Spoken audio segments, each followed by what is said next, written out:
Hey everyone, it's Tom here with the first episode of a new series I'm titling The Discographer, which is basically an excuse for me to talk about my favorite bands and all the albums of theirs that I love, with friends of mine, with fellow podcasters. It's just an excuse really to, celebrate these discographies that we're such giant fans of.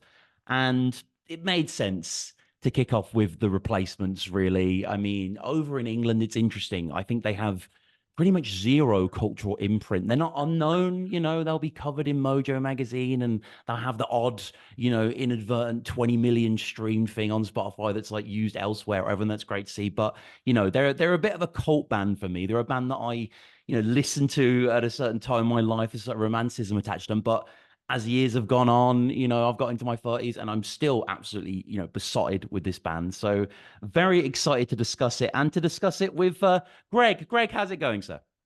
It's going great, going great. It's funny. Here in the States, the home of the replacements, if Mm. you will, they're, of course, from Minneapolis, Minnesota, right smack in the middle of the US. Not so much different.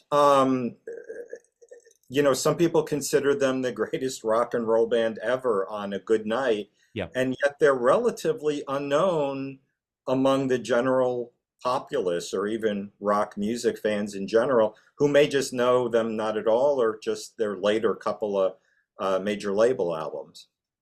Yeah, it's odd, isn't it? Because I was trying to think about how I, discovered them myself. And I recall going on slate.com, that kind of, established kind of classic American kind of left website. I don't know if it exists anymore, but there was an article by their music critic, Jody Rosen, and he was talking about Paul Westerberg. And I'd never heard that name before. Maybe I was like 15, 16. And he was like, yeah, America's like lost songwriter. Like people don't really appreciate this guy, even though they know him. And I think it was that he was doing something for an animated film, like Home on the Range or something. He was doing like songs for that. So I kind of just remembered that. And then I watched Greg Mottler's Adventureland, which is a little bit of a forgotten film, the film he did after Superbad. And in the climax of that, Jesse Eisenberg in the rain, I'm pretty sure, drives to Unsatisfied. And that, Huh. that that song really knocked me out. And that was my entrance into the band. I listened to Let It Be, and it was over from there. But what about yourself? Because with the greatest respect, I'm guessing it wasn't 2009 when Obama was in office that you discovered the replacements. Well, it was not quite in real time, but yeah, Okay. back in the vinyl era for sure, that I discovered them. I just wanted to add a quick aside. They called Paul Westerberg Mr. Soundtrack for a while post Yes. replacement because he did do a lot of those odd film Singles projects. and yeah. Yeah. So yeah, I guess I had first heard Let It Be, which was in their, middle to later period, and was just blown away by it, and quickly devoured everything before and after. And as I'm sure we'll talk about, the songwriting was always there, always great, but the production and the presentation varied a great deal. From the early stuff that was so raw and unfiltered and probably played live, into the whatever 4 track, whatever they had back then. And then sort of the more mature that was still a little raw. And then when they got signed to the major label, very glossy, very polished. And a lot of early fans thought that kind of, messed up their style or Yeah. ruined them a little bit. Yeah, it's I was trying to think myself, kind of big picture, why do I love the replacements? Like, because they are really seriously one of these bands that I am very much into, and like I've tried in vain to get friends into them and stuff. And it's like, even I've got a very good friend of mine, Chris, who'll probably watch this, like an old friend of mine, very into music like myself, and we like all the same bands, but the replacements for some reason never. But he loves the song Androgynous. The song Androgynous, for whatever reason, which I'm sure we'll get to, will Let It Be, Yeah, which low-key should be some sort of anthem right now. And I mean that in a respectful way, but it's very ahead of its time in its politics, actually. But very much so. Yeah, I was yeah, thinking that too, funnily enough. yeah, Yeah. yeah, right. But for me, I don't know. They are obviously a balls out, frenetic kind of, punk rock band, your heart on their sleeve kind of soul, but they're just like a bundle of contradictions, aren't they? Because, like, they are supposedly, well, they are chaotic on stage in their live, sets and stuff, and they will just destroy themselves. But that was funny for me to read when I was getting into the band, because obviously that can't really be an element of like you recording an album. You can't just mess up during the song and like put that to tape or whatever. But they are always collapsing.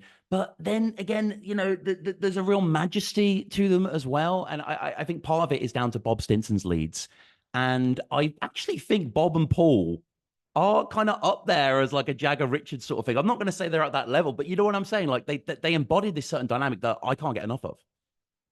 Yeah, and there is up on YouTube a very well recorded, professionally recorded. I'm going to say it was from like 1981 at the 7th Street Entry, I think it's called. It was sort of their home club in Mm. Minneapolis. And you just see them at their early peak. I mean, they do the whole Sorry Ma album, and Bob's leads are just Oh, unbelievable. Now, you never oh, hear of him in any top 100 guitarist. I mean, he doesn't even, no one don't. even knows who he is, but he would just do these things that are just unbelievable, just Yeah. completely off the cuff. Now, Hmm. of course, they had the reputation for being drunk all the time, but if they were drunk, they were certainly very, focused drunks. They were not sloppy, at least in this particular recording. They were right on the money. Yeah, yeah. And Bob, like you say, yeah, his leads. It's kind of like in terms of that era, I love Minutemen as well. Giant fan of the Minutemen, and like I guess Minutemen are a very serious band, aren't they? In a way, and Oh the yeah. Replacements are a very jocular band. But it kind of, I don't know. Bob has like the D Boon like squalls and stuff, but also he's really into Steve Howe, right? He really has this kind of thoughtfulness to his playing that is just it's so timeless. I really think he's one of the unsung players like of a certain era. He is, and it's funny your references because the band that Bob and Tommy were in before Paul joined them was like a Yes, I don't know, cover Right. band. Like he loved Roundabout, and Yeah. the lore is when Paul joined, he said, "We will never play Roundabout again." And I Hmm. guess that was his criteria for joining the band or something. So yeah, so how this is going to work, we're going to just go in chronological order and just discuss the album. I mean, you can see the first album that we're going to discuss shortly, obviously the debut, and yeah, we'll just sort of give our opinions in brief. The design of this show, as I say, is to give kind of a roundabout view, if you will, of a discography. So yeah, we are tackling the debut, and it's interesting that you mention it's your favorite because it's definitely one of mine as well. And a funny little story about this album that just jogged my memory. So, as I said, the Replacement's not known in England really at all. So I'd certainly never had any friends that I'd known who knew the Replacements. I never, obviously, I like to talk about music. I'd never had that opportunity to speak to anyone about them. They didn't know who the hell they were. So I was in this Shakespeare seminar, I think, at the University of Liverpool when I was a student there. This was maybe 2011. And there was a guy called Jed that I didn't really know who was wearing a t-shirt with this album cover on. And it's the first time I'd ever seen like Replacements clothes in the wild. It was quite Yeah, exciting. yeah. And afterwards, I went up to him. I literally went up to this guy and I was like, oh my God, I love the Replacements. Da, da, da. And he sort of looked at me blankly and he was like, oh, the guy, the lead singer of the Cribs, Ryan Jarman, he loves them. So I bought this t-shirt. And I was like, oh, I wanted to like, I wanted to talk about Customer. I wanted to talk about Otto.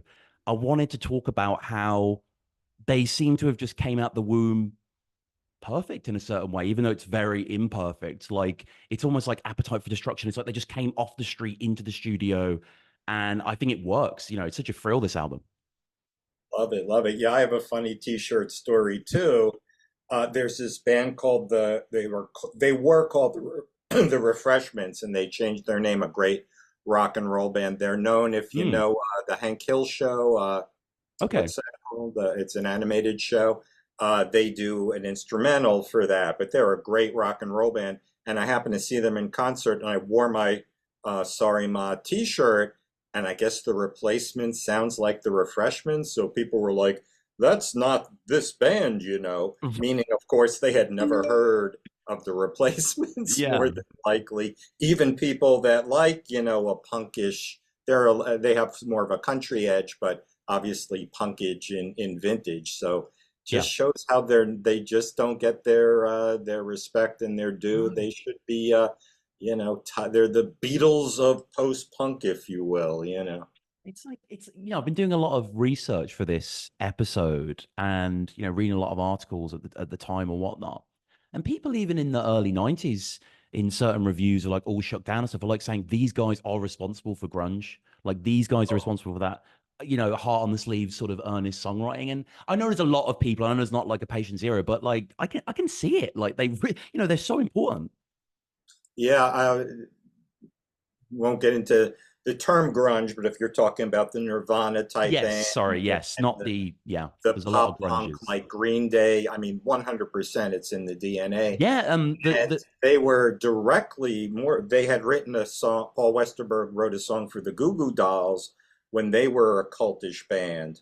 Wasn't a great song, but it got them seen by the MTV generation, and I think paved the way for their huge commercial breakout and ruination of that band, if in my opinion, I guess. mm, interesting. Yeah, and it's funny you mentioned Green Day as well, because I believe Billy Joe Armstrong's first ever gig was a replacements gig. His Really opening his for them? no, no, as in his sister took him to see them. I think on the Pleased to Meet Me tour. Oh, I see. It's To covered the in this audience. book actually. Have you read this book, The All Over But the Shouting? You're all blurred. Oh, am I? Okay. Well, it's a great Yeah. book by Jim Got to Walsh put it in anyway. front of your face to get the blur out. Yeah, I mean, I guess in a sense, it's like what they used to say about the Velvet Underground. Not a lot of people saw them, but everyone who saw them went and started a great band. So I guess there's Yeah. Yeah. a lot So, there. with Sorry Ma, then I mean, obviously, it's kind of got that pure garage rock kind of storm to it. But the band as a whole, I mean, we've not really mentioned Tommy and Chris as well, but I think they really are more than the sum of their parts. Like they're all great individually, but they all kind of cohere to sort of elevate what could be quite sort of, in a great way, but quite disposable, sort of this type of rock, fine, these changes, these sounds, whatever. But I don't know. I just find it more spirited than a lot of that other stuff, and I think it's down to the quality of the playing. Like, Yeah, Tommy, I mean, mm, it's not something you would pick up in listening, but he was like 12 years old at yeah, this. And the story is he was, I mean, Bob, of course, has a very sad history. Tommy, the bassist, is his brother, younger brother, and he supposedly got him, and their parents were not in evidence. And so Bob was sort of raising him, and he got him into bass playing because he was clearly on a path that would lead him, to prison or even worse. And that sort of was an attempt to get him focused. So they started this band, and how many 12-year-old virtuoso bass players are there in the world? it's what I was saying before. Again, the contradictions of this band. Like, you would never expect a kid to play as mature as he plays as well. It's not just your root note, whatever, go there if you want to. But it's this kind of syncopated, contrapuntal, like, such an important member of the band because Paul and Bob are so ramshackle up there, that the rhythm section are so tight. Not that they're not tight, but you know what I mean? That's that kind of shtick, isn't it? It's that kind of constantly collapsing sort of thing. But yeah, really, really enjoy this whole thing. Johnny's gonna die as well showcases immediately that kind of breadth they have. Always reminded me of Dreams by Fleetwood Mac. I don't know if you got that kind of vibe to it, just the bass and the sultriness. Like, No, I never thought of the Fleetwood Mac reference, but you can see Johnny, who did die, unfortunately, over mm, I don't know which side I am on the screen, but over one of my shoulders, you see the LAMF album, the classic Johnny Thunders and the Heartbreakers album. Great stuff. So yeah, yeah, tribute and if you will, So or Far reference. Gone, was that him as well? Something like that. I'm Gone, or what was that album called? Johnny Oh, Thunders. so alone. You thinking of? So Alone, I'm thinking of. Yeah, that is a good record as well, with Phil Lynott as on it, as surprisingly. I know. Well, a whole bunch of cast of characters there Yeah, that are yeah, mature. definitely. And yeah, weird actually that I mean, this is a tenuous connection, but there would be another song, another tribute to Johnny Thunders called "So Fine," which is off Guns N' Roses' "Use Your Illusion 2." And obviously Tommy Huh.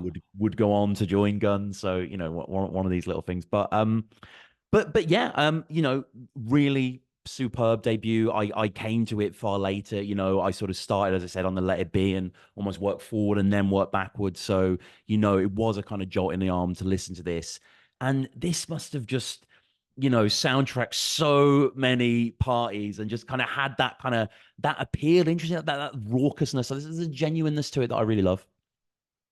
Yeah, I don't remember if this was something we were chatting about or before we started recording, but I too discovered them sort of middle period with Let It Be, and then also backtrack and forwarded to get everything they ever did, and to go from Let It Be and then to Spin This, it's like I was like, is this the same band? Because Yeah.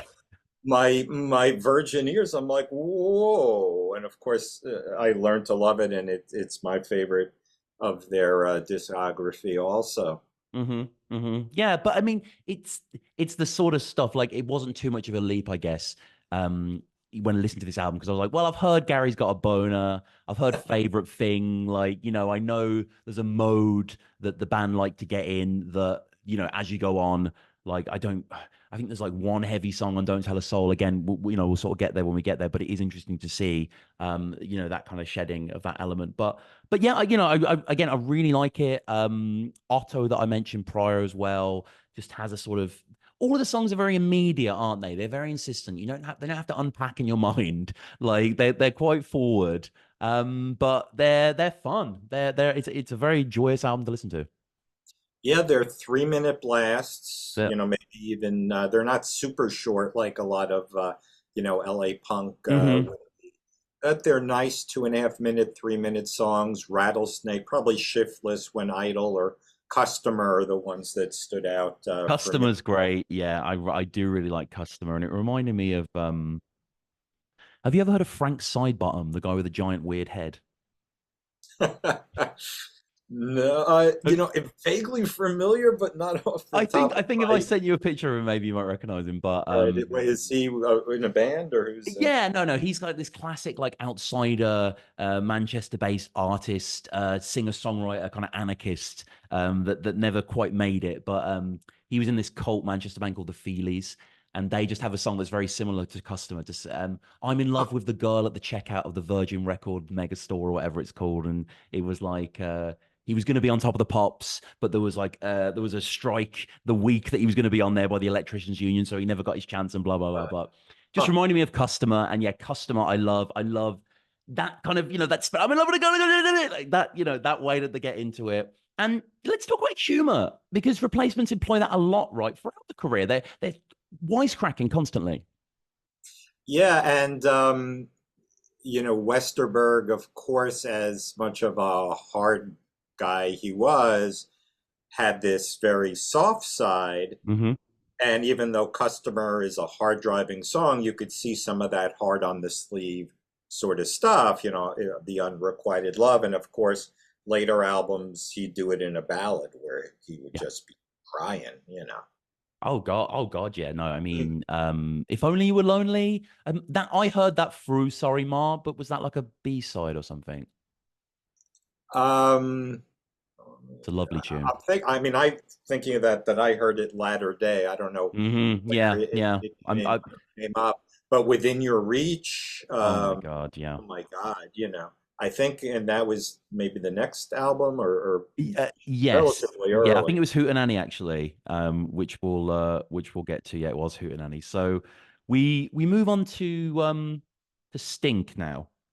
Hmm. So this was an EP, a kind of an in between sort of thing, very much in the same energy, very much in the same sort of rabble rousing, anarchic. Again, they're pushing their limits though. With songs like Go, with songs like White and Lazy, even in terms of the sort of structures they're employing. But there's no grand reinvention really. But I think Stink is still a great listen for me, Greg. It is, I see that this cover you have says plus 11, Yeah. which probably means it was the CD version. The original vinyl, I think, had plus 7, maybe. So there were still like 8 songs on an EP, so they were pretty short. And yeah, like you, I did think of this as maybe an extension of Sorry Ma, maybe some outtakes or more problematic songs like, Fuck School or Yeah. Dope Smoking Moron. So I would guess, I don't know this, that a lot of those songs were kind of written at the same time as the Sorry Ma tracks. Yeah, they're definitely in that sort of element. Like you've got your dope smoking moron as well, and like you said, you fuck school and kids don't follow, and these kind of elements. Again, I don't think it necessarily lights me on fire. I'm not saying it's bad in any way. Like I do enjoy it as just like replacements kind of music. But maybe they aren't quite as sort of outwardly memorable. But again, that's not really the point, I suppose. Is just kind of reckless abandon sort of songs, and they still are good. And apparently, Kids Don't Follow was included on Rock Band 2 in Oh yeah, 2009. okay. So I was glad to learn that. But yeah, it's a little EP. I don't quite know the history of why it came out or why they did this kind of stepping stone. But yeah, I definitely appreciate it altogether. Yeah, and this is the one I believe that starts off with "This is the Minneapolis Police. The Yes, yeah. party's over." Famous in their lore. Supposedly, the guy yelling at the police was Dave Pirner from another Minneapolis band, supposedly. Yes. From Soul Asylum was not them, or who was Yeah, it? so Soul Soul Asylum. Asylum. I mean, whether or not that's true, it was sort of a funny thing to Yeah. have on the album because, it was someone had the tape rolling, which was because it's a real thing, it wasn't like someone put it on in the studio, so they say. No, I like that. I like that, like Mosaic Concrete sort of just inhabited in that, like, but yeah, it's fun. It's kind of not in a bad way, but there is this kind of, if I was to write a replacement song, it's they have a certain mode that they go into where sort of the guitar riff is the almost the chorus melody, and then they'll just sort of go into us and then build it up. I know I'm kind of describing every song ever there, Yeah. but like there's a kind of, you see it at work here, and it's not for its detriment. I still enjoy it, like Goddamn Job I'm thinking of and stuff like that. But yeah, Stink is it comes in there again. It sort of plays to their offensive nature, right? Stink, the sort of quite Spartan way it's delivered there, how it's named. Like the replacements never seem to be happy if they actually please their audience. Yeah, they were. I mean, I read it as the replacement stink, Oh, I not saw. Yeah, I see. Sorry. yeah, Yeah, because that's yeah. it's fun, maybe. Oh, yeah. Of They course. Yeah, uh, yeah. they were famous for saying, "Don't come see us, we suck." They were always shooting themselves in the foot with their audience or with the record label. They supposedly broke into their record label and destroyed their tapes, their own tapes. If that's a real, I mean, that's just Yeah, crazy, yeah. That is. I hadn't heard that one, but I've got a few reviews actually that we'll get to when we get a bit later on. That yeah, play testament to what you just said. So, um, we move on then. We move on to Hootenanny, Yeah. which is a very incredibly impressive album. Again, like you mentioned, has Within Your Reach, has this kind of this more kind of outward expansive element to it. But then Buck Hill as well. I think it's a very interesting, like mostly kind of instrumental tune. But yeah, what do you make of this one, Greg? Well, I discovered this. I had heard "Let It Be," and at the time, uh, my record buying process was going into New York, like all the Greenwich Village record stores, and there was no internet. We didn't have information, Hmm. so I was like, going through the racks, with the big handwritten name of the band, and I'm like, is this the same band? Looking at this album cover, because of course you have no idea what's inside at Hmm. the time, because it looked different. It's actually a parody of a real record called Hootenanny from the early 60s with folk music people, the Limelighters and so on. Yeah. If you look it up, it looks exactly like it, even Okay. more so than The Clash's London Calling, which was a kind of a parody or a Yeah. retread of an Elvis song. This is almost exactly like it with those weird color boxes and so on. So I remember asking the guy, "Is this the same band that did Let It Be? Is it punk or is it?" Because I don't want to take home a folk music album, Yeah. you know, by accident. I can feel really ripped off. But sure enough, it had some of the same, same quality as both Let It Be and Sorry Ma. It also had some crap on it. I have to admit, this is the only album that had some songs that I think maybe weren't vital. Oh, do tell, do tell. Yeah. Um, yeah, there was a couple of instrumentals. I don't have a lot of patience for instrumentals. I'm like, sing, damn it, you know. Uh, and I hear you. A famous story, if you saw Color Me Obsessed, which is an amazing documentary that is just interviews. There's no music, very Yep. little photos even of the band. And Jack Rabbit, who does a zine for 30 years, amazing. The Big Takeover, a punk magazine, tells a story. He was DJing in New York, and he was a big fan of Sorry Ma and Stink. And they visited him, and they said, "Hey, we have a new album, Hootenanny." And he's like, "Great, well, let me spin it for you."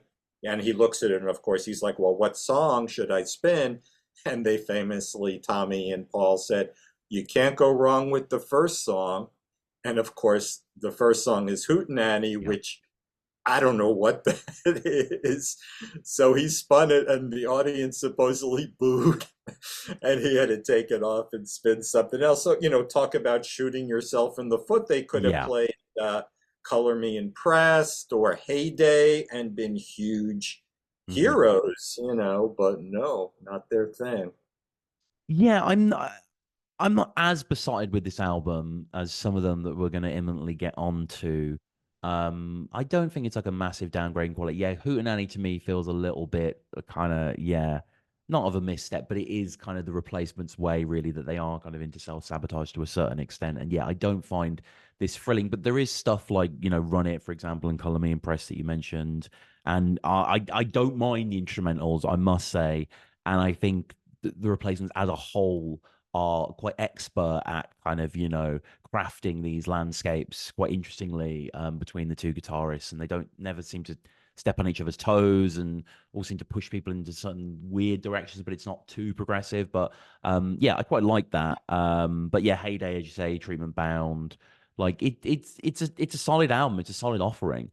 But but a taste really to the banquet that is soon to come. Yeah, some of the songs you mentioned, I mean, in my opinion, the real songs, the great songs, Heyday, Color Me Impressed. And then there's one song that's just him reading the personals. Love It's Lines, yeah. lines, and of course Hootenanny. Those were it had the impression they were just trying to fill up stuff. It's fun. I don't want to sound, Yeah, but yeah, it's of not like course. songs you can sit and listen to or rock out to, or if you're driving in your car and Hootenanny comes on, you're not turning it up, but Heyday or Color Me Impressed comes on, you're cranking that to 10. So using that for the criteria, there are more songs that you don't turn up on your stereo, your car on this album than any other album. I'd say just about every song on every other album is a turn it up and rock out sort of song. No, I agree. And so the next one then, the big one, Oh Let It boy. Be. And yeah, I mean, out the gate, this is a masterpiece to me. As I think any replacements fan wouldn't be surprised to hear that. And I do specifically remember the winter of 2009, I want to say. I was working at McDonald's. It was my first job, Craig. And I remember it was very slippy outside, and I was listening to Let It Be, and I was walking there. It was like a 20-minute walk. And just, I think I had it on shuffle as well. So I wasn't listening to it properly, but I think I listened to like, obviously, I Will Dare, sorry. And just the sense of adventure and, the alchemy that happens between the instruments there. Then going into something like Black Diamond, which I didn't realize was a Kiss cover, didn't know that for years, thought it was a replacement song. And only like a few years after, like hearing Kiss Alive or Live 2 or whatever it's on, being like, oh yeah, of course. Um, but then yeah, from stuff to seeing your video, like I mentioned, Unsatisfied For, which I'd already heard, which got me into the album, to Androgynous to Ferret Thing. It's just a possibly astonishing set of songs, this one. Yeah, 100% agree. I mean, starting with the album cover Yes. and sitting out on the roof. Now, to Gen X. I don't know if this is universal, but to Gen X and in America, this sitting out on the roof is a real iconic sort of thing that we all did. Yeah, It's almost like being the latchkey kids, or, you know, don't do that in the house, is what you would always hear. But sure. the roof was not the house technically. So you'd be crawling out the window, climbing out the window, Yeah. doing your thing that you couldn't do in the house.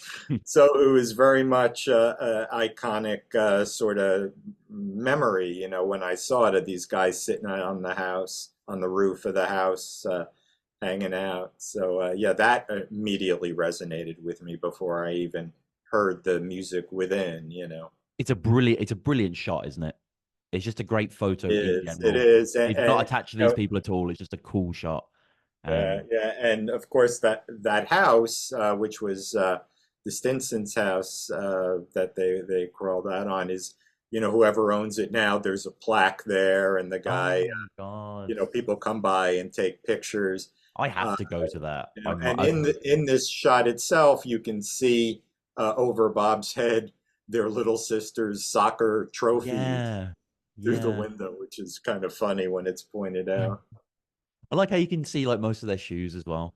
Like you rarely get to Yeah. see someone's shoes on an album cover. So yeah, and just the pose. And Bob as well, like he's drunk right there. Like he looks quite drunk.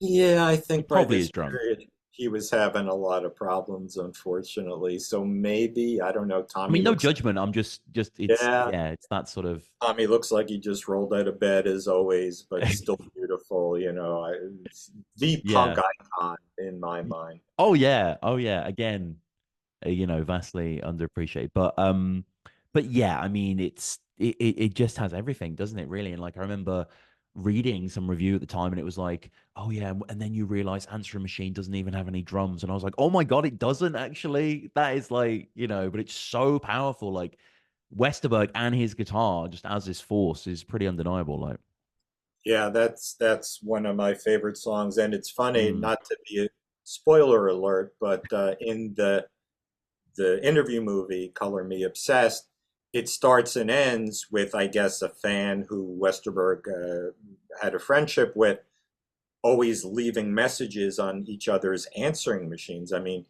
you know what an answering machine is, right? Certainly oh yeah.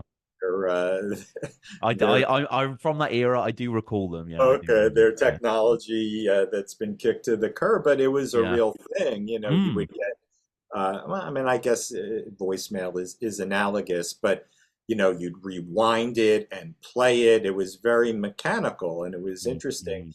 And one of the last words in the movie is, Paul, this fan saying, and Paul said to me, "I'm always getting your answering machine. I want to talk to you. It's so frustrating. One day I'm going to write a song about how frustrating it is to leave messages on answering machines." And we're like, whoa. Yeah, of course. Um, yeah, it's just the capacity really that the band have here to go into so many different directions. Like I'm thinking in particular of like Bob's lead at the end of 16 Blue. Like it's some of the most impassioned, like howling bends that I've heard. Like I really can't get enough of it. And it's actually quite simple on the page. But everything that he imbues it with and, you know, Westerberg capturing that whole, adolescence kind of anxiety. I don't know. It's remarkable, really, for how young they are, how mature it is. This to me, if you think of three phases, this is the Mm, start of their mature period, but not quite yet their major label glossy yeah. period. And Paul did say in an interview he would purposely write rave up songs that Bob could go crazy on. Like I think Dose of Thunder is on this album, and that was, That's on Tim, actually. It's on Tim. oh, is it okay? Yeah. So But he was purposely writing maybe the song you mentioned where Bob could go crazy on guitar because that's what he liked, and it was really the only way to get him interested and in the studio at that time, mhm. evidently. Yeah, I mean, no, seeing your video is like a proper like ballad, but yeah, I know what you mean. There's like Gary's Got a Boner, for example, where Bob is just frenetic on it and favorite thing and stuff like that. And it's, We're Coming Out as well, which has that great breakdown. also, and the guitars sound amazing. Like on Replacements, pretty much full stop, but especially on this record, they just got such an attack and such a guttural kind of nature to them that I really can't get enough of. But yeah, Let It Be. And what do you make of it just being called Let It Be? Like I love that as just a sort of, we don't care attitude. Yeah, yeah. Supposedly they said let's call, obviously they knew the Beatles album, and Yeah. their manager said you can't call it Let It Be. Let It Be is the Beatles, and they're like, oh, well now we're definitely gonna call it that, which again was in their attitude. Don't tell us we can't do something. And seeing your video as well, actually, I found a review of Let It Be from the Enemy back when it came out, and the Richard Grable's a journalist, and he says, "Seeing your video, a mad charge for a succession of brilliantly executed riff rock refrains that stays instrumental for most of its 3 minutes until only at the end the singer nearly screams, 'Seen your video, we don't want to know. Take that, music biz.'" So yes, And Richard when we get was into Tim, we'll talk about their video experience, of course. But at the time, MTV was it. That's how yeah. people listened to music, and it was very weird because now it wasn't a listening experience, it was a visual experience. Mm-hmm. And the Mm-hmm. bands that broke at the time, people who lived through that and remember that. I mean, we remember the songs as visuals. It's very weird. You used to make your own visuals in your head. Now they gave you visuals. So a lot of bands like the Replacements really came out angrily about the need to make videos and the power that MTV had at the time. Indeed, yeah. It was Tim, was it? Tim was the first. There was nothing before that. It's interesting. I don't know that for sure, but Yeah. they had very famous conflicts with their record label and MTV in the Tim era, which well we can Well, yeah. when we. Let's segue Well, on I to. wanted to say one Oh, other please. thing about Let It Be, in that the Gary, there's a couple of quote unquote novelty songs Yes. on Gary Got a Boner, as you mentioned, which is, I think, about, I'm not sure who some extended member of the band and the community, and of course Tommy Gets His Tonsils Out, which Yeah. I think is literally about Tommy Stinson getting his tonsils out. Pretty good. Both novelty songs, but they could have been normal rock and roll songs. You know, uh, you could, rip them right out. Now could have been about something else Yeah. other than a tonsillectomy, and you could have said Gary is a stoner, and it would have been a completely normal rock and roll Hmm. song. Rather than sort of, what is he saying? I don't really want to share this song with other people. It Yeah. sounds vaguely obscene, Yeah. and Especially not in a good way. no, no. But yeah, especially Tommy's got his style like banana, banana. Like the rhythm guitar is fantastic in that one, and the guitar is It's a interesting great song. throughout, really. And a lot of this kind of genre, sometimes the guitar playing can be a little uninspired or a little kind of stark, but the Replacements always kind of mix it up and always have something exciting and intoxicating. And I mean, let's just talk as well a little bit on I Will Dare. Like is this kind of like one of their signatures, right? This is kind of one of their anthems, I think, that people associate with them. Definitely, yeah. And that is the opening track of the album, I Mm. believe, notably. And remember, when it's vinyl, you consume the album sort of in track order, Yeah. through side one. So very different, maybe, than in the MP3 era or the Spotify era.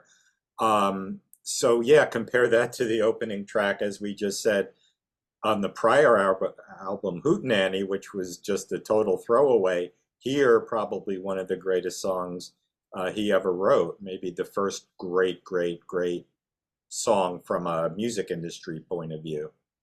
Yeah. Yeah, I hear that definitely. And obviously Peter Buck is on this song. Yeah, and for a while, I would find my new favorite band from whoever Peter Buck, the guitarist of REM, Yeah. was producing or involved Right. with, because he very generously used his status in the music industry to pull up bands that he liked. Pylon in Georgia, and the Replacements he was involved with, and numerous others.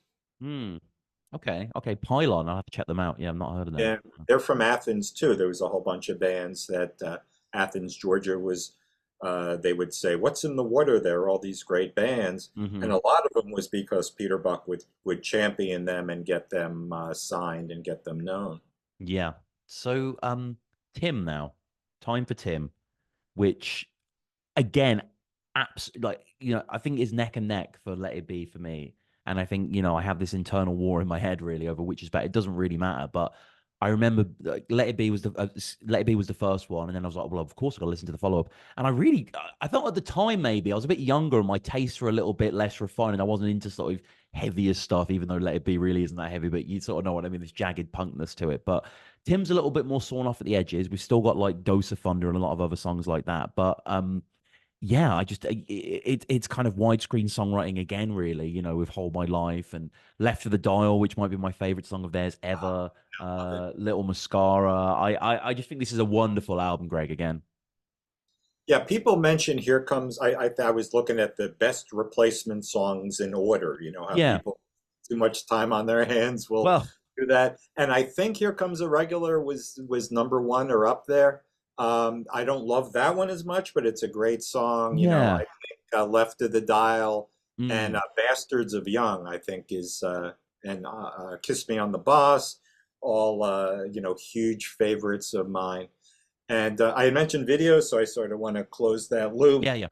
because I think this was this their major label debut, or I uh, believe so. Yeah. they're on a major label, so of course they were pressured to do a music video for MTV, which they didn't want to do. So they were not in their videos. All they did was have the record of the song playing with a close up of a speaker, with the cover off and the woofer at high speed. You know how a speaker Yeah. will, bounce and move, and you could see like the guy listening, just his legs, some guy, teenager in a bedroom. So they did that for Bastards of Young. It was in black and white, which of Mm, course was anathema to MTV. No one sits and looks at black and white. It looks so again shooting themselves in the foot. And they did another song, probably Hold My Life. Also, same thing, just the speaker, close up of a speaker with the song playing and no indication of any. If you knew of the MTV, all the big Huey Lewis in the News and Men at Work, they were all running around sort of monkeys, cartoonish, fast, sped up video, to mm. keep the attention of the MTV generation. And this was just 3.5 minutes of a close up of a speaker. So, you know, not a lot of attention paid to them, tragically. No, no. And again, there, this sort of softer, more playful side coming out with Kiss Me on the Bus that you mentioned before, which I love, and again have a lot of memories attached to. I can just remember like walking into secondary school on a summer's morning and just listen to this song and just it's implanted there. And I'll Buy as well, where they get into more of a kind of rockabilly kind of sensibility there. I think Bob in particular is amazing. But people don't give them credit really. They're spoken about this kind of, balls to the wall, earnest rock band, but they can slip into a whole lot of guises, can't they? And we even see this on like Pleased to Meet Me and stuff like that. Like there's a lot of genres under their belt, surprisingly. Yeah, and they showed their range, through almost all their albums, Mm, country-ish and slower, and of course the heartfelt ballad. And this was also the period where they very famously were on Saturday Night Live. right. So you're familiar, of course. Mm, It really was live when we see it 11:30 on a Saturday night here. And at the time, MTV did up and coming rock bands. They had famously Fear on there, who wrecked the studio because John Belushi championed them. One of the old yeah. school, the original punk bands. But the Replacements, in their own way, also wrecked the studio. Paul Westerberg supposedly was banned from the show because he yelled "Play it, motherfucker" to Bob Stinson uh, on the mic. I remember it, or even on YouTube, it's you see his mouth do it, but you don't hear it.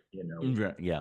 They took the audio out, but supposedly that got them banned, and they switched clothes with each other for their second song. Are you familiar with this? Did you? I've heard that. Incredible Yeah, I plan. have seen this, and I know they. that Tommy and Paul would switch clothes regularly, like, throughout the sort of band time and stuff, just to sort of be playful, I suppose, with the checks and stuff. But yeah, Yeah, all three of them. I'm familiar with this and that era, yeah, definitely. But I think Tim, coming as soon as it does after Let It Be. I know this was just the vogue back then to release albums, but I think it's under a year. Let It Be comes out in October '84, and Tim comes out in September '85. But again, Wow. the steps in maturity are, very impressive. Yeah, I would agree. And we're talking album covers. This is the Mm. weirdest amorphous, I don't know what I the don't hell it's understand it. Yeah. cover. Now, I've since found that I usually think of a strip of pink with Mm. presumably Tommy's silhouette, but evidently they're all four of them are in that top strip in a weird kind of Oh, way. I You got to see. Yeah. look pretty closely to see it, but there's like four squares or rectangles with each of them Well, in a yeah, it's bow. upside down Bob, it seems like. Yeah, yeah. Yeah. Which is, and I always sort of saw that as an angel's wing, but I think it's just Paul's crook of his arm, isn't it? Oh, that's interesting. With Yeah. his shirt. And Yeah. that bottom, the three quarters of the album, I guess. I don't know what that is. It reminds me, No. if you know the surrealist painter De Chirico, it Mm-hmm. always Yeah. reminds me of that. Yeah, definitely. I mean, it's just this kind of quite brutalist kind of chasm cavern, isn't it? With multiple doors seemingly to nowhere. And yeah, it doesn't, it certainly doesn't fit the sound of the album, really, which is quite accessible, sort of AM rock. And I want to focus on Left of the Dial because I think one of my most tender moments on Facebook is because of this song. Because I really got into this album in the same summer that I had my first proper girlfriend when I was a little bit older. And she broke my heart, needless to say. And she knew that I liked the Replacements, and I'd sort of got into the Replacements a little bit. And I remember, like, on Facebook, I put as my status, I was like, maybe I'll see you in a long while, Left of the Dial, like, sad Uh, face or something. And she liked it. And, like, I don't know. So I guess what I wanted to say was, what is it about this music? What is it about how I could get into it so much longer after you and so many more people are into it? Like, it really speaks to a certain, like, base emotionality, doesn't it? I think Westerberg really gets his listener, like. yeah, I would agree 100%. And when we first met, I think we met through Alex Chilton and through the Replacements. I'm Mm, like, wow, there's this, younger guy in England who knows the Replacements, where neither, I mean, I know some people who know and remember the yeah. Replacements, but not many, frighteningly few, considering how Yeah. great they are, which we discussed earlier. So, yeah, Left of the Dial specifically you may I'll share this, you may or may not know it. That was a phrase at the time Mm, because college radio in the US that would play songs like this while mainstream radio stations, which we had at the time, would not, were always on the left of the dial, 99.1, 88.9. If you think of literally turning the yes. FM Yeah. dial, which went Lovely. up to 104, 105 something hertz, whatever they were.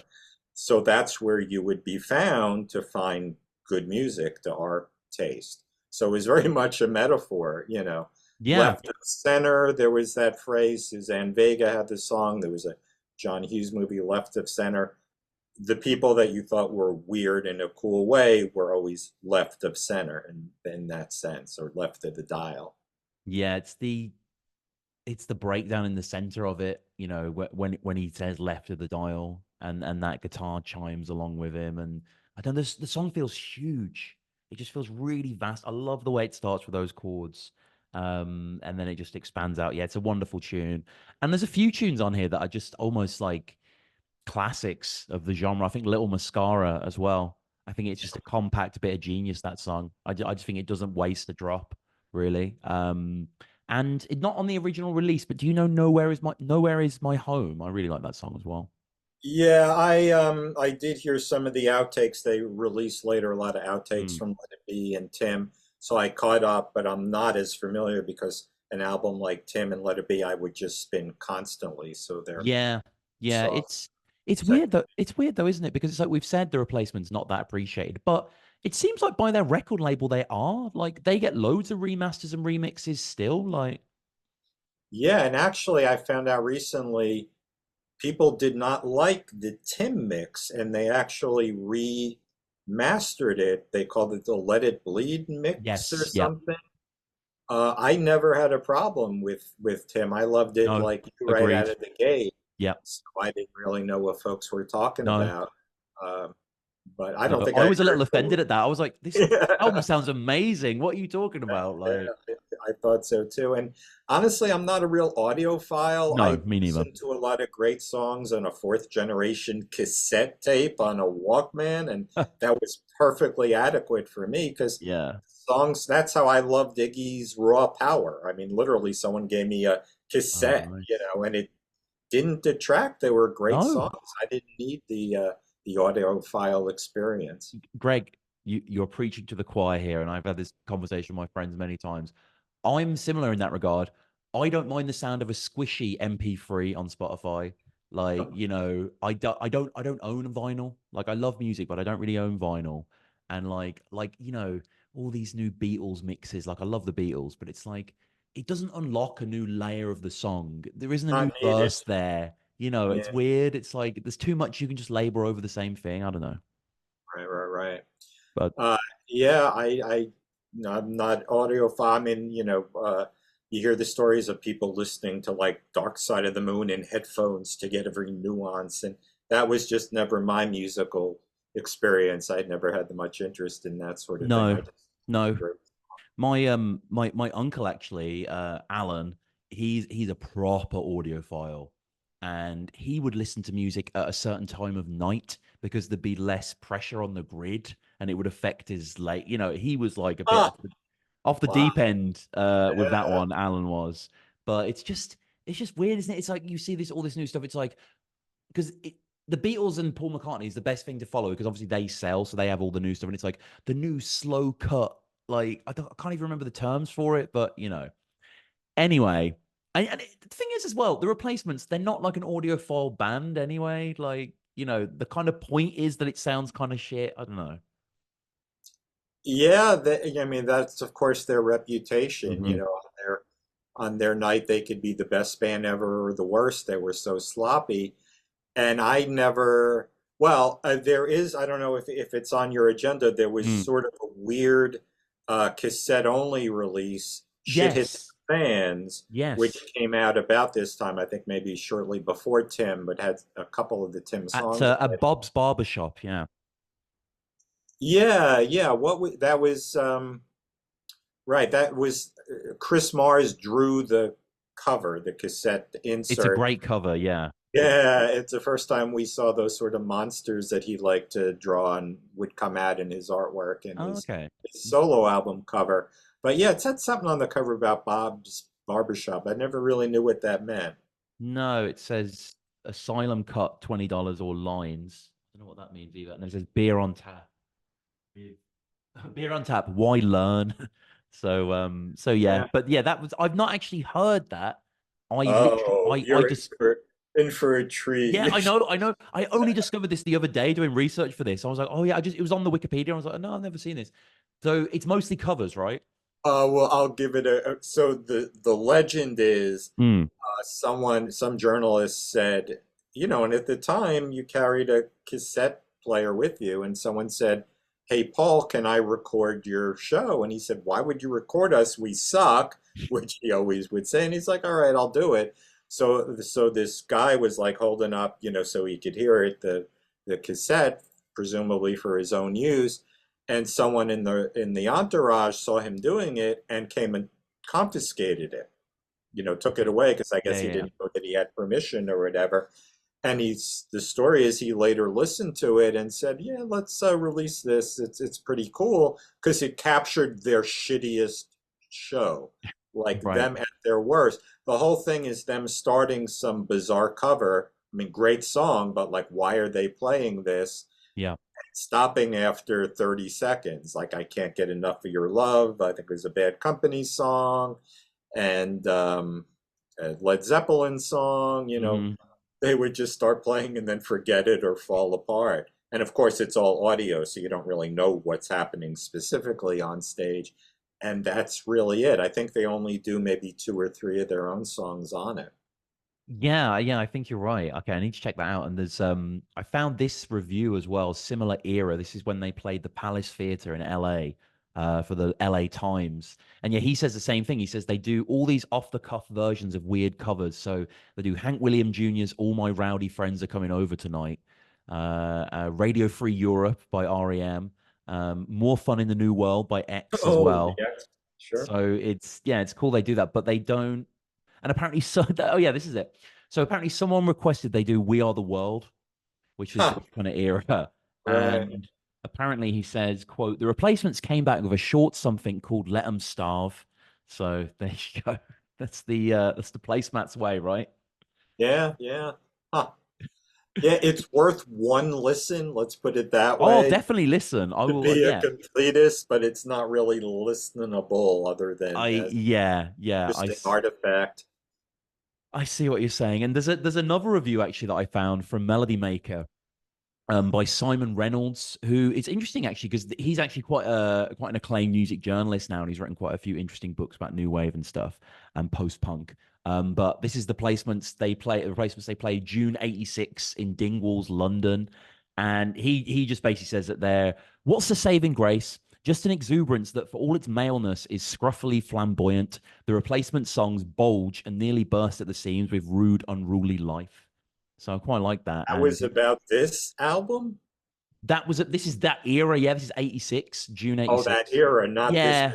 Because if you just heard this Oh, album, The yeah. Shit Hits the Fans, you would have no idea. And supposedly the show only had like 30 people in it, part of the legend. So they were drunk and didn't give a shit Yeah. and just did whatever they were going to do, which was their legend, you know.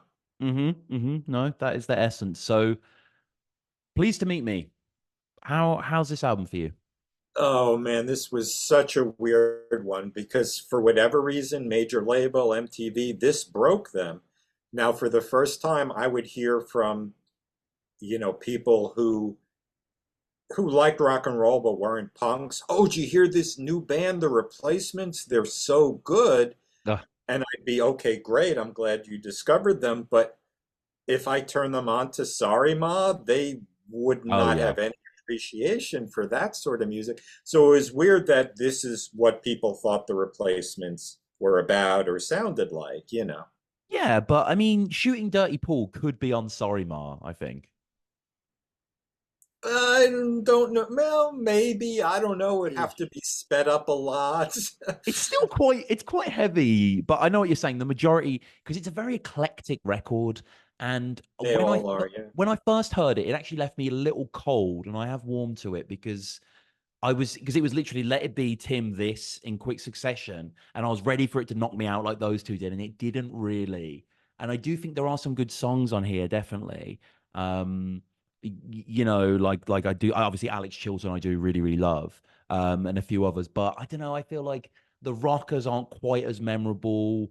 The experiments are valid. Nightclub Jitters is an interesting one. Um, the ledge is I don't know, it's a little kind of it feels almost something they'd mock. The ledge feels like a very 80s song for them, like almost too much so. The Ledge was unique, and on that list I told you about, it was voted one of the worst, not voted, but in this person's Oh, opinion, interesting. one of Okay. the worst. Others talk about it being the best because it was so interesting and unique perspective and so kind of scary. It was almost like a film noir movie, the way he did it. But I guess maybe what you're reacting to, the songs here are great. They're every Mm, bit as good as any other thing. But it was recorded in Memphis with Jim Dickinson, legendary. But of course, he put his Memphis horns on it, which anathema to punks to have horns on a record as good as they are. So it mm, was a completely different feel. It was much more rigidly produced. It had horns and other instruments rather than the guitar, bass, and drums. And I will say this is the period where I finally got to see them live. The mm, songs were completely different, much faster, stripped down, no horns or other instrumentation. And Slim Dunlap had joined, and Bob was out by this point. So they were tighter. and like I said, faster and very different. You would. Where did you see them? Oh, whoops, sorry. I would have been living in the Philadelphia area at the time, and there were these clubs called the cabarets. Um, the Chestnut Cabaret, I think, was the big one, so I would guess they would have played Well, there at the time. I'm yeah, I've just found the set list. Oh, sorry about this. I'm pressing the Did wrong. you really? I've just Wow. found the set list because I was very curious. So, this was July 28th at the Chestnut Cabaret, 1987. They Wow. open with "Hold My Life," and then "Favorite Thing," "Wakes in the Sky," "I'm in Trouble," "I Owe Oh You," my "Never God. Mind." Wow. God, really strong. There's a big star cover they did. They did "The Ledge." They did "A Little Mascara," "Unsatisfied." They kind of did it all. Really, it looks like an amazing set. Yeah, really good. I wouldn't be surprised if I remember that being, I still do this, is I fight my way to the front of the stage, which Right? I Yeah. can. And I know I had a cassette recorder in my pocket, whether I got it through there or got to turn it on, I don't recall. But somewhere in my boxes, I may have a actual cassette of that show. But I'm sure now in the internet age, someone has a pristine Yeah. version of that set somewhere, along with Hmm. that list you found. And what do you make of the cover? Is it kind of like "Wish You Were Here," sort of aping in a Oh, way? I love it. I love it. It Mm. it it probably better than any other album shows their attitude. The Yeah. Pleased to Meet Me, the rocker shaking hands with the businessman, now that they're a major label concern, Hmm. and have Hmm. to ship product and move, whatever the phrase is, move units, unit shifting or whatever they Yeah. call it. Yeah. Westerberg obviously felt very taken over by the machine of the industry at the time. Yeah, no, I really like the sort of the sort of jazzy sitcom-y sort of font there that they're working with, and the yellows and the blues, and yeah, the juxtaposition with the sort of the It's hyper. made to accentuate the handshake. Yeah, Compare it to Tim, which is like completely amorphous and abstract, and I it's don't know what that indecipherable. number is. Yeah, yeah, And no, this I is very clear. You get it right away. yeah, and also just even just the phrase "pleased to meet me," has a certain comicness to it, I suppose. And yeah, it all kind of works together. And I don't think this is quite as strong as "Let It Be" and Tim. Just for me, I think nothing necessarily falls flat. Just things feel a little bit familiar. Never mind Valentine, this kind of power pop thing that they're doing. It kind of works. I think "Can't Hardly Wait" is definitely a highlight. And it was interesting actually because this was featured on The Bear. I don't know if you've seen that TV show. Right? Um, but this was like, a big song in an episode recently and got a lot of hype for this tune. So that was cool to see. And, a good tune, really. I mean, you can't defy these guys. There's not bad songwriting on this album at all. I think it is, very strong altogether. Yeah, all the songs as always are great. Like I said, if there's any issue, it's with the overproduction, in the opinion of some folks. Can Hardly Wait, a brilliant song. I was at a show on Friday night, the Mm, Smoking Popes, who was a 90s um, power, probably more of a pop punk band. Love them. I thought they were gone. I thought they had broken up and were gone, and I saw they were touring again, so I jumped at the chance to see them. They were awesome, and in the middle of one of their songs, the guy just started singing "Can Hardly Wait." mm. I don't know if anyone else in the audience caught Yeah. that or knew what that was, but to me, it was like they were paying homage to the Replacements, like every other band of that. As we talked about, Green Day, Nirvana Hmm. Hmm. had the Replacements in their DNA for sure. And one thing I want to mention before we move on as well. Obviously, this is the first album without Bob. And it is a tragic tale, isn't it, really, that this genius that they had on the instrument just couldn't, it just couldn't happen and they had to leave. Yeah, it's an old rock and roll story. Hmm. He supposedly didn't show up for gigs. Was it Tommy Ramone? No, this wouldn't have been his album. He produced Tim, was it? Um, Tommy Tommy Ramone. Iredeli. Um, Okay. anyway, he produced one of the later albums, and he said he got uh, Bob in the studio literally one day for a few hours and had him play all the parts, and Yeah. stitched together what he could and had other guys filling in. He evidently, just couldn't fulfill his obligations as a band, even with the low bar that he Yeah. evidently set as far as responsibility. So yeah, tragedy. A genius cut down in his prime, like so many rock and roll icons. Not 27, but a little older. He passed away. Yeah. Yeah. 95, he passed away, actually. It was Um, actually quite a few number of years after he was fired. I sort yeah, of got the impression it was pretty fast me too. after, but he had been in some other bands, and I guess, I mean, he was married. I think he had kids. He wasn't as much of the tragic loner that he's painted to be, but still a very tragic and sad demise for a talented guy. Yeah, it's again just quoting from the enemy here. This is 87, Michelle Kirsch. And they're speaking about Bob. This is Tommy and Paul. We love Bob, says Paul, before pressing the stop button on the record tape and whispering, Bob is a drug addict, and then switching it back on, saying, but what a great guy.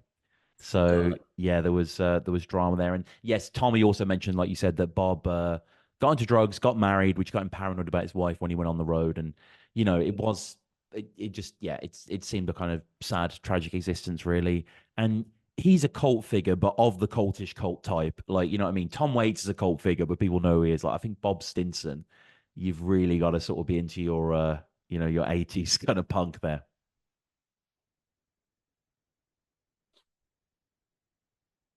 Oh, sorry, dude, you there? yeah, can you Oh, hear me? oh, sorry. I think it just paused there. So we'll move on to "Don't Tell a Soul," which quite an enjoyable record for me. The production doesn't bother me as much as some people. This is again, like Tim, you said, like I think a lot of people have a lot of issues with the kind of depthless, kind of abyssal kind of production to this album, which I can understand, you know. And from what I gather, the majority of the songs were just written Westerberg on acoustic guitar, and it does kind of have that feel to a certain extent. I think there are a lot of there's a few decent songs on here that I do really, really like and do like consider like big replacements sort of in the canon for me of great songs and stuff. But again, it's riddled a little with misfires. I don't know. What do you think about "Don't Tell a Soul"? Yeah, to be honest, the last two I didn't spin quite No. as much as all the other ones. This isn't quite a Westerberg solo project. I think the guys are still coming in on this in the Yeah. next one. But yes, some solid songwriting for sure. I do think it was major label produced, so the songs weren't seeing fruition on the record. Probably better live, as I had said about the prior album too. Yeah. Yeah. It's not. Again, yeah, the production's a bit of an issue. It kind of makes it quite muddy. I like Talent Show. Again, it takes about 50 seconds to sort of kick into it. It's got a nice kind of pulse. There's certain Westerberg affectations that I like. Like I like when he's like, "Oh, baby, don't give me that look." Like he can have quite sort of idiosyncratic vocal deliveries that I really appreciate. And the band still pop and slap, but it's not a heavy album, really. It doesn't exhibit much of their kind of adrenaline fueled kind of earlier days. It is quite placid.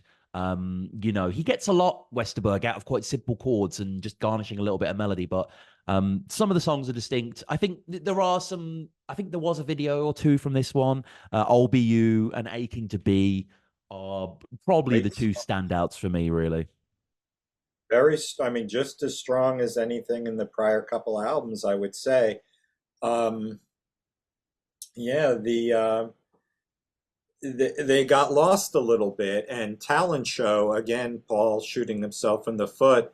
Obviously, making what's the first line? Something, "Here I am in my ripped up shirt and my," Yeah, basically saying, "Here I'm being propped up by the record label. Here it's a talent show. Go do your thing." He felt very, kind of being chewed up and yeah. not being his own man anymore, which, led to a lot of issues for the band and for his whole life.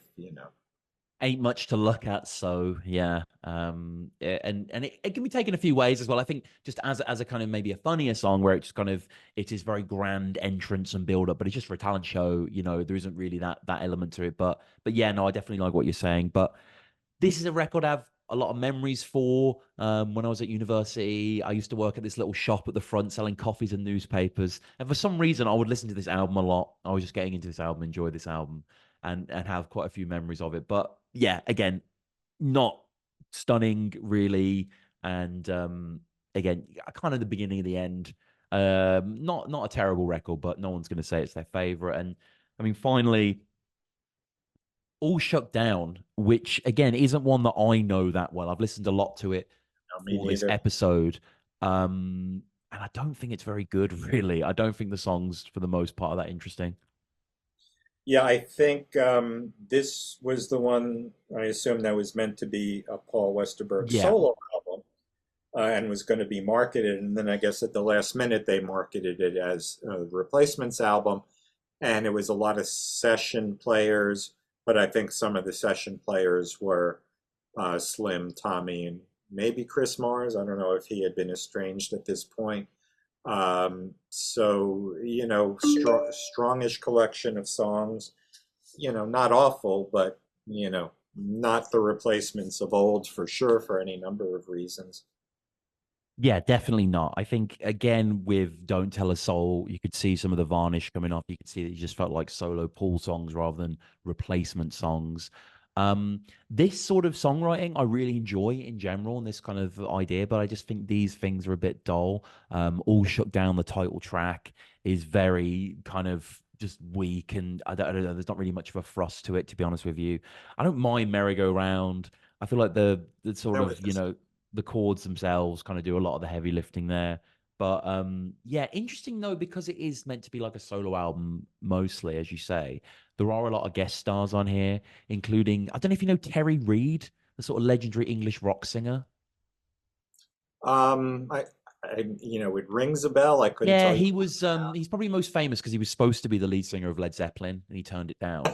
Um, Oh, REID. yes, yeah. Why do I think something about the Yardbirds? Maybe, yeah. He's been involved with a few things. He's kind of, he's a little bit of a Westerberg over here. Like he's known, but he's not known, and he's still going as well. Super Lungs was his nickname. But Oh yeah, he's on this record. He's really? backing vocals on Someone Take the Wheel. You can't really you hear him a bit, but it's not. You know what I mean? I was really excited when I read that Terry Reid was on the Replacements record. Like that's because there's a few Terry Reid songs that are just like Seed of Memory. Probably most people know this like 7 minute epic, which got this like down tuned acoustic guitar, really good tune. Um, but It, yeah, it's I'm not gonna say it's like a whimper or any. Well, it kind of is. It's not like their greatest album that they end with or anything, but they fulfilled the contract, right? The last one done, I guess. I'm still like I don't know if Terry Reid sounds like Robert Plant would sound, but can you imagine a Led Zeppelin style singer as the lead singer of the Replacements and how those songs would Wow. have come out? Yeah, That yeah. would be like hilarious. But yeah, any final thoughts on All Shook Down? I think most fans don't really, Yeah, I don't. yeah. Merry-Go-Round was a solid tune. Yeah. Just a sad breakup. I'm sure I owned it, but I didn't spin it all that much, so not all that familiar with it. No, no. And like on the kind of more solo tip then, like Paul Westerberg definitely was someone that I would. I'm just looking at his back catalog now to remind myself. Yes, Stereo is probably the album I listen to most actually. Which Dirt to Mud is a great song. Only Lie Worth Telling. It's a very kind of fragile, just him on acoustic, like because you hear it a lot in the replacements, but the problem with the replacements is there's such loud guitars going on that you don't appreciate that Westerberg can really sort of sing and rasp, when he wants to. And I think that's a good example. But have you listened to any of the solo stuff or? Yeah, I mean, of course, everyone would think Paul Westerberg would be the breakout post-replacement star, and I love Dyslexic Heart, which I think was maybe from a soundtrack. He was Yeah. known as Mr. Soundtrack and did a lot of songs for movies and such. But I think the breakout star carrying the replacements banner was without a doubt Tommy Stinson. Hmm. The first he did a album called Friday Night is Killing Me with a band called Bash and Pop, which of course were sidemen.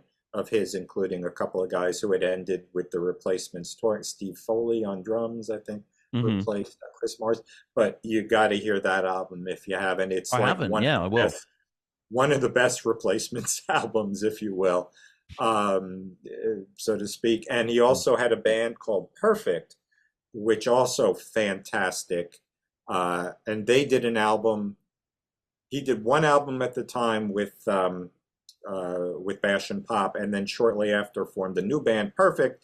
Did a great album that I got as a bootleg in the early '90s because it was shelved, and I think it wasn't released in any form till maybe 10 or 15 years later. So it is available, but I somehow got a copy, of the original.